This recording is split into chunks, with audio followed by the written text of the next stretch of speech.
The state's requesting bail in the amount of $15,000. The defendant had his 2 young children, a 9-month-old and a 2-year-old, in his car while he was driving with a .213 BAC at 1 a.m. He's on probation out of Idaho for a prior felony drug conviction. This is his 4th DUI, and he has multiple failures to appear on his criminal history.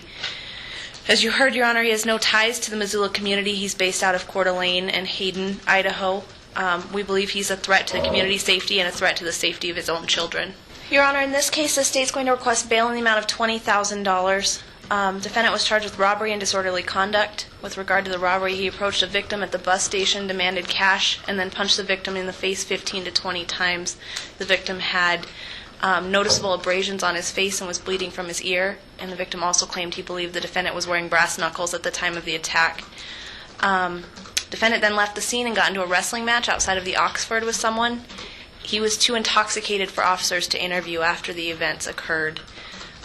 Your Honor, we don't have the defendant's criminal history at this time, but this conduct is severe and it poses a danger to everyone in the community, and we'd request the amount of $20,000 plus no contact with Russ Catalano and alcohol monitoring. Your Honor, in this case, state is recommending bail in the amount of $50,000.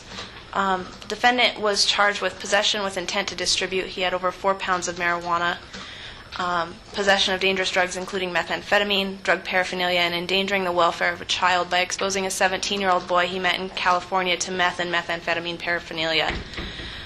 Defendant's criminal history out of California is 35 cycles long. It begins in 1994 and runs through 2011. He spent years in prison mainly for drug offenses and parole violations. He's also a convicted sex offender. He has a 2002 conviction for unlawful possession of ammunition by a prohibited person. As you heard, Your Honor, he has no known contact to Missoula. He's based out of California.